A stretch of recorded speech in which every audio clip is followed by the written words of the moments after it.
Welcome everyone. इस video में हम निफ्टी का एनालिसिस देख लेते हैं कि मंडे हमें किस तरीके से मूव देखने को मिल सकता है और क्या इंपॉर्टेंट लेवल्स होगी मंडे के लिए।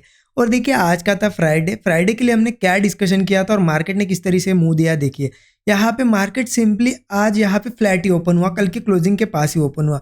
हमने क्या डिस्कस किया था कि अगर फ्लैट ओपन होता है, नीचे ओपन होता है तो यहाँ पे हमारा सपोर्ट ही था, लेकिन फ्लैट ओपन होता है तो क्या मैंने आपको बताया था कि इस लेवल के ऊपर जैसे ही निकलेगा 19,760 हम क्या करेंगे, वेट करेंगे, मार्केट सस्टेन करके कोई ब्रेकआउट बनाएगा। ब्रेकआउट जब तक नहीं बनाता कॉल नहीं लेना है, क्लियर था। क्योंकि सिंपल है, मार्केट अभी बियरिश है, जब तक सस्टेन नहीं करेगा तब तक हम अपसाइड के लिए कुछ नहीं ट्रेड ले सकते हैं ना। मार्केट ने क्या किया देखिए, यहाँ पे इस लेवल के ऊपर तो आया मॉर्निंग में इस कैंडल में, लेकिन सस्टेन ही नहीं कर पाया, सीधे फेल हो गया, नीचे आया।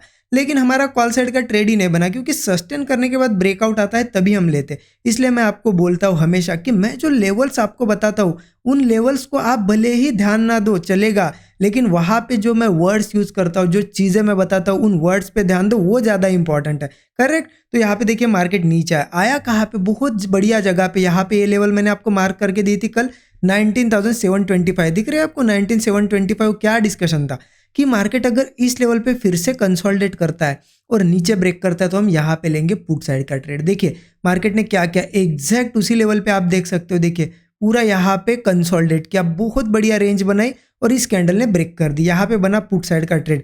जैसे ही पुट साइड का ट्रेड बना, आप देखो यहाँ से 60 पॉइंट नीचे आया मार्केट, और स्टॉप लॉस मैंने कितना बताया था आपको, मैक्सिमम 20 पॉइंट का। अब रिस्क रिवॉर्ड कितना हुआ यहाँ पे, 1:3 रिस्क रिवॉर्ड मिला। अब देखिए टारगेट हमारा थोड़ा सा नीचे था, यहाँ पे 650 के पास था, मार्केट थोड़ा ऊपर से चला गया। लेकिन आपको यहाँ पे समझना है, एक तो सफिशियंट टारगेट हमें 1:3 बहुत हो जाता है, और वहाँ पे मार्केट ने क्या किया, एक डबल बॉटम भी बनाया।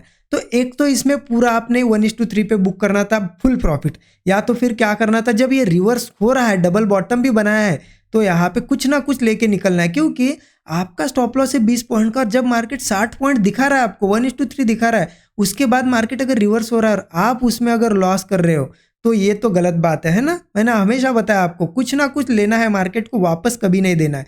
तो इसमें क्या हुआ, एक तो फुल प्रॉफिट मिला आपको, या फिर यहाँ पे कुछ ना कुछ प्रॉफिट मिला, और मार्केट जो यहाँ से रिवर्स हुआ फिर से इस रेजिस्टेंस के आसपास है, और देखिए यहाँ से फिर से क्या किया मार्केट ने, नीचे का मुंह दिया। जैसा कि मैंने आपको बताया भी था कि फ्राइडे है, मार्केट थोड़ा सा वोलेटाइल हो सकता है, साइडवेज हो सकता है, और उसी तरीके से मुंह दिया है, नीचे ऊपर नीचे करके क्लोज हुआ है ना।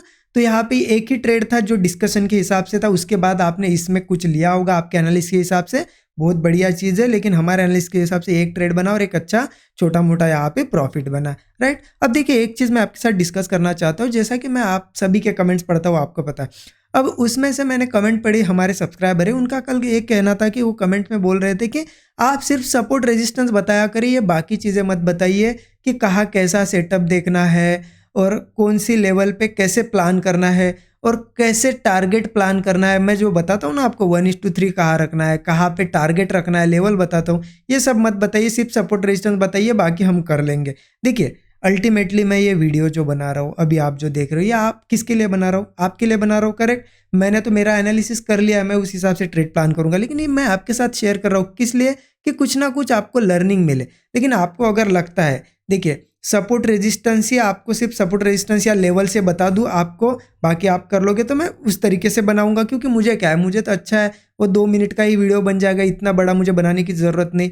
या आपको लगता है कि डिटेल में चीज़ें मैं जैसे कि अभी तक डेली में डालता हूँ ऐसी ही चीज़ें चाहिए, तो आप बता दीजिए, कमेंट में ज़रूर बताइए। अगर आपको लगता है डिटेल में चाहिए तो आप लिख दीजिए डिटेल, और आपको अगर लगता है सिर्फ सपोर्ट रेजिस्टेंस तो आप ऐसे लिख सकते हो सपोर्ट रेजिस्टेंस। तो जिस साइड ज़्यादा कमेंट्स होगी, जिसमें ज़्यादा लोग इंटरेस्टेड होंगे, उस हिसाब से मैं बना दूंगा, कोई दिक्कत नहीं है, ठीक है। देखिए अल्टीमेटली क्या है ना, सब चीज़ें डिपेंड है लर्निंग पे। मैं ये किस लिए बता रहा हूँ, क्योंकि मुझे पता है 90% लोग हमारे चैनल पे सब बिगिनर से अभी अभी मार्केट में आए हैं, तो मैं मेरा एक्सपीरियंस शेयर करता हूँ। ये जो चीज़ें मैं बता रहा हूँ ये क्या है, मेरा एक्सपीरियंस ही, कि कैसे क्या चीज़ें करना है, सो दैट आप जल्दी से सीख सको। देखिए एक बिगिनर है, उसको अगर लर्निंग करनी और यहाँ अच्छा एक प्रॉफिटेबल ट्रेडर बनना है, तो उसको क्या लगेगा, इंपॉर्टेंट एक्सपीरियंस ही। जैसे जैसे उसको एक्सपीरियंस आएगा वो ट्रेडर बनेगा, है ना, यहाँ पे बिगिनर से ट्रेडर बनेगा। मैं ये कोशिश करता हूँ कि मैं लर्निंग, मेरी दुआ आपको, उससे आपका जो ये इतना बड़ा कर है, मान लेते किसी को अगर 10 साल लग रहे हैं या यहाँ पे एक प्रॉफिटेबल ट्रेडर बनने से, वो अगर बंदा ये 10 ईयर्स का, 10 साल का एक्सपीरियंस अगर आपको 10 घंटे में अगर बता रहा है तो हो क्या जाएगा, उसको सिर्फ आपको प्रैक्टिस करने की ज़रूरत है। आपको फिर वो 10 साल नहीं लगे, अगर मुझे अगर या फिर किसी को 10 साल लग रहे हैं तो आपको अगर वो एक्सपीरियंस आ जाता है और आप अगर वो एक्सपीरियंस लेके प्रैक्टिस ही कर लेते हो सिर्फ, तो आपकी वही चीज़ 1 या 2 साल में हो जाएगी, है ना। ये इतना बड़ा कर नहीं रहेगा, यहाँ से यहाँ पे आप इतना ही कर में प्रॉफिटेबल बनोगे। तो एक्सपीरियंस लेना बहुत, एक्सपीरियंस इसलिए ये शेयर करते हैं हम लोग यहाँ पे कि आप सीख सको। देखिए, मैं ऐसा नहीं बोल रहा हूँ मेरे से ही सीखिए या फिर हमारा ही कोई कोर्स लीजिए, बिल्कुल ऐसा कोई किसी के साथ ज़बरदस्ती नहीं है। लेकिन आपका अगर एक्सपीरियंस का कर कम करना है तो किसी के एक्सपीरियंस ही आपको लर्न करना पड़ेगा, सही है। यहाँ पे यही चीज़ है, ये ऐसा नहीं कि किसी से भी लर्न करो आप, कोई आपका मेंटर होगा जिसका आपको अच्छे से समझ रहा है, वो अच्छे से चीज़ें बता रहा है तो उनसे सीखिए। अगर मेरा समझ रहा है तो मुझसे सीखिए। इसके लिए तो हमने ये आप हमारा कोर्स लॉन्च किया है, मैं कितने सारे वीडियोज़ में बताऊँ। ये जो 13 आवर्स का कोर्स है, इसमें क्या है, सिर्फ़ और सिर्फ ये मेरा पूरा एक्सपीरियंस है। जो चीज़ें मैंने इतने घंटों का यहाँ पे लर्निंग करके मैंने खुद सीखी है, जो मैं यूटिलाइज़ करता हूँ, यूज़ करता हूँ, वो आपको शेयर कर रहा हूँ इस 13 आवर्स के कोर्स में, है ना। इसमें ये जो मैं एनालिसिस करता हूँ ये ऐसे ही नहीं आया, इसको घंटों प्रैक्टिस करने के बाद समझ में आया कि हाँ, ऐसे करना होता है चीज़ें, ऐसे इंपॉर्टेंट लेवल्स निकालनी होती है और उन लेवल्स पे कितने टाइप के सेटअप्स बनते हैं, उनको कैसे यूज़ करना है और वहाँ पे रिस्क रिवॉर्ड मैनेज करके बड़े टारगेट्स कैसे लेने हैं, क्या साइकोलॉजी रखनी, ये प्रैक्टिस से आया है। और वही एक्सपीरियंस इस 13 आवर्स के कोर्स में हम यहाँ पे आपको सिखाते हैं, ठीक है। ऐसा नहीं आपको ज्वाइन ही करना है, जिनको लर्निंग करनी है ज्वाइन कीजिए या किसी और का कीजिए, बट लर्निंग पे थोड़ा ध्यान ज़्यादा दीजिए। ये लेवल्स वगैरह चीज़ें है ना, इन पे ध्यान कम दीजिए। एक बार आप लर्निंग कर लो, सीख लो, ये लेवल्स वगैरह कोई नहीं है, ये आप खुद निकाल के खुद ट्रेड कर सकते हो। अभी इन पे ध्यान मत दीजिए। मैं जो चीज़ें बताता हूँ ना वीडियोज़ में भी, उनको भी नोट करके रखिए, ठीक है। और मैं इसलिए बता रहा हूँ, लर्निंग पे फोकस आपने करना चाहिए, है ना। और देखिए, कूपन के लिए इतने सारे लोग पूछते हैं, तो देखिए जैसा कि अभी वीकेंड है, वीकेंड के लिए 2 दिन के लिए हमने फिर से कूपन स्टार्ट कर दिया है। वो हमारा कूपन कोड आपको पता है, OFF15। ये कूपन कोड आप यूज़ करके सीधे सीधे 15% का बड़ा डिस्काउंट ले सकते हो। और देखिए, कोर्स अगर किसी को लर्निंग करनी है सही में जेन्युइनली, तो चेकआउट कर सकते हो, इसी वीडियो के डिस्क्रिप्शन में लिंक मिल जाएगी। बाकी चीज़ें मैं वीडियोज़ में भी बहुत सारी चीज़ें बताता हूँ, उनको भी नोट करिए, लेकिन लर्निंग पे ध्यान दीजिए प्लीज़, लेवल्स पे मत ध्यान दीजिए। और कमेंट में ज़रूर बताइए आपको सही में डिटेल में वीडियो चाहिए या फिर आपको सपोर्ट रेजिस्टेंस चाहिए, मैं उसी तरीके से बना दूंगा वीडियो। चलिए, बहुत टाइम इसमें चला गया, लेकिन देखिए हम देख लेते कि मंडे कैसे ट्रेड करना है। बस मैं चीज़ें आपको थोड़ा बता रहा था, ओके। अब देखिए 15 मिनट पहले तो डेली चार्ट पे मैं कुछ चीज़ें आपको बता दी थी कि डेली चार्ट मैंने ओपन कर दिया। जैसा कि हमने देखा था कि ये मार्केट ने जो ब्रेकआउट दिया है, करेक्ट, ये जो ब्रेकआउट दिया था मार्केट ने, एक अच्छी रैली दी थी वन साइडेड। उसके बाद मार्केट ने क्या किया है, अब एक सेलिंग दिखा रहा है और एक कंटिन्यू पैनिक सेलिंग है। देखिए क्या होता है ना, यहाँ पे अगर आपने भी खुद ने भी कॉल अगर लिया होता तो 1 दिन 2 दिन गिर रहा है तो आप पैनिक में नहीं आते हो, लेकिन कंटिन्यू अगर गिर रहा है तो एक यहाँ पे क्या होता है ना, एग्जिट करने के मूड में आ जाते हैं लोग कि अब नहीं, तो अब तो एग्जिट करना है या प्रॉफिट कुछ ना कुछ बुक करना है ना। तो ऐसे ही कंटिन्यू सेलिंग होगी तो हमें भी सोचना है थोड़ा कॉल के बारे में, हम थोड़ा अब सोच समझ के हमें कॉल साइड के ट्रेड प्लान करने, क्योंकि कॉल में हम इंटरेस्टेड कब होंगे, जब एक बड़ी कैंडल बनेगी और कंटिन्यू करेगा मार्केट या फिर कंसोलिडेट करेगा कुछ दिन और ब्रेकआउट बनाएगा, तभी कॉल में ज़्यादा हम अग्रेसिवली जा सकते हैं, ठीक है। उसके लिए देखिए 15 मिनट चार्ट पे मैं कुछ लेवल आपको बता देता हूँ। देखिए जैसा कि 15 मिनट का चार्ट ओपन कर दिया, एक सिंपल सी चीज़ समझिए। मैं पहले तो नीचे की बात कर लेता हूँ डाउन साइड के लिए, क्योंकि मार्केट का ट्रेंड अभी बियरिश है ना, कंटिन्यू।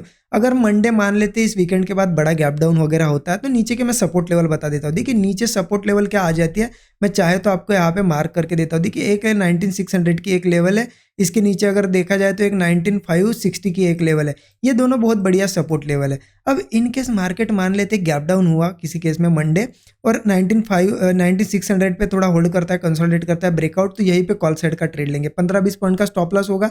टारगेट में सिंपली बता रहा हूँ आपको 1:3 के आसपास का रखना है, वो सफिशियंट हो जाता है। 1:2 के ऊपर भी आप रख सकते हो, ठीक है। अगर मान लेते इसके नीचे मार्केट आता है, गैप डाउन थोड़ा ज़्यादा होता है और 19,560 लेवल है, पहली लेवल है 19,600, सेकंड है 560। अगर 560 पे भी सपोर्ट लेता है तो हम कॉल साइड के लिए जाएंगे, 1:3 के आसपास का टारगेट रख सकते हो। लेकिन बड़े गैप डाउन वगैरह होता है और मार्केट सस्टेन नहीं कर पाता है, नीचे की लेवल को ही टेस्ट करता है और यहाँ पे 19,560 नीचे ब्रेक करता है, तो फिर हमें पुट साइड का ट्रेड लेना पड़ेगा। अगर मार्केट इसके नीचे भी ट्रेड कर रहा है, कोई ब्रेकआउट मिल रहा है तो पुट साइड का ट्रेड हमें लेना पड़ेगा यहाँ पे। फिर देखिए टारगेट एक तो बहुत बड़ा है, 19,560 के बाद सीधा 19,440 का है। लेकिन देखिए ऑलरेडी मार्केट इतना गिरा है, गैप डाउन होगा उसके बाद भी गिरेगा, तो यहाँ तक आएगा नहीं आएगा हमें नहीं पता। इसलिए स्टॉप लॉस अगर 20 पॉइंट का मैक्सिमम हम रखेंगे तो टारगेट भी आपको सिंपली क्या करना है 1:3 या 1:2 के ऊपर रखना है, वो सफिशियंट हो जाता है। अगर लालच नहीं करनी है, ठीक है, मार्केट कंटिन्यू जा रहा है तो आप इसके नीचे भी रुको, लेकिन नहीं जा रहा है तो आप 1:2 1:3 पे एग्जिट कर दो। अगर आपको आज जैसा लगता है कि रिवर्स कर रहा है, डबल बॉटम बना रहा है, तो एग्जिट कर दो, सिंपल है। नीचे के साइड का आपको समझ में आया होगा क्लियरली। अब देखिए कॉल साइड के कब ट्रेड प्लान कर सकते हैं। देखिए गैप अप गैप डाउन की हमने कंडीशन देख ली, गैप अप की देख लेते। देखिए गैप अप वगैरह होता है तो एक सिंपल सी चीज़ है, आपको एक चीज़ दिख रही होगी, मार्केट ने ये रेजिस्टेंस बना लिया है ना कहीं यहाँ पे एक रेजिस्टेंस। जब तक अब मार्केट इसके ऊपर ट्रेड नहीं करेगा, बुलिश साइड कोई इंटरेस्टेड नहीं होगा। तो हम देखिए गैप अप वगैरह होता है तो इंपॉर्टेंट क्या है, इस लेवल के ऊपर मार्केट 19,800 के ऊपर सस्टेन करना चाहिए। और सस्टेन करने के बाद भी क्या हमें ढूंढना है, ब्रेकआउट। ब्रेकआउट पे हम कॉल साइड का ट्रेड लेंगे, स्टॉप लॉस 15-20 पॉइंट का, टारगेट 19,800 के ऊपर के टारगेट में बता देता हूँ। देखिए 19,870 एक टारगेट हो जाएगा, फिर 19,940 तक के टारगेट हमारे ऊपर के निकल के आएंगे, ठीक है। अब देखिए जिनको प्लान करना है, इतने ऊपर का वेट नहीं करना है, तो देखिए इसके ऊपर भी प्लान कर सकते हो। यहाँ पे एक लेवल है, यहाँ पे सपोर्ट लेवल ना, यहाँ पे एक लेवल आ जाते हैं जो कि है 19,750, यहाँ पे भी प्लान कर सकते हो। लेकिन ध्यान इस चीज़ का रखना, चलो मार्केट यहाँ ओपन भी हुआ ना, थोड़ा वेट करो कि मार्केट हायर लेवल्स को टेस्ट करना चाहिए, लोअर हाइज बनाने, हायर लोज बनाने चाहिए इस तरीके से। और फिर ब्रेकआउट अगर आता है या फिर डायरेक्ट इसके ऊपर ओपन होता है और सस्टेन करके कोई ब्रेकआउट बनाता है, तभी कॉल लीजिए, डायरेक्टली अग्रेसिवली मत लीजिए, ठीक है। सिंपल एक चीज़ ध्यान रखना, सस्टेन करके ब्रेकआउट मिले तभी लेना, ठीक है, सिंपल है। तो दो चीज़ें क्लियर हो गई, गैप अप की चीज़ें क्लियर हो गई, गैप डाउन की। अब फ्लैट अगर ओपन होता है तो क्या करना है, कॉल के लिए तो क्लियर है कि ऊपर जाने देंगे हम तभी कॉल लेंगे। लेकिन देखिए यहाँ पे फ्लैट या कुछ ओपन होता है और थोड़ा सा ऊपर ट्राई करके मार्केट नीचे आता है, ठीक है, और फिर से लोअर लो ही बनाता है, लोअर लो बनाता है, नीचे के साइड ही उसका यहाँ पे ट्रेंड रहता है। तो हम क्या करेंगे, जैसे ही कोई ब्रेकडाउन मिलेगा सिंपली पुट साइड का ट्रेड प्लान करेंगे। टारगेट यही हो गया 600, 560, और स्टॉप लॉस कितना होगा 20 पॉइंट, क्योंकि देखिए कंटिन्यू मूव आया है, मार्केट थोड़ा रिट्रेस किया। अब अगर यहीं पे कंसोलिडेट करके नीचे के ही उसका यहाँ पे मूव होगा तो हम पुट साइड का ट्रेड लेंगे, ठीक है। देखिए मैंने जो लेवल बताए बिल्कुल सिंपल सी लेवल्स है, वहाँ पे हमें क्या करना है, सेटअप जैसे कि मैंने बताया उस तरीके से देखना है, सेटअप बनता है, ट्रेड लेना है, बहुत बढ़िया प्रॉफिट हमें मिल जाएगा, ठीक है। आई होप आपका एनालिसिस अच्छा लगा होगा, ज़रूर यहाँ पे बताइएगा कमेंट में। और देखिए एनालिसिस अच्छा लगा और आपको कोई लर्निंग करनी होगी तो कोर्स के लिए भी चेकआउट कर सकते हो, डिस्क्रिप्शन में लिंक है। और नए लोगों पहली बार चैनल को देख रहे हो तो सब्सक्राइब करके बेल नोटिफिकेशन प्रेस कर दीजिए। Thank you so much everyone.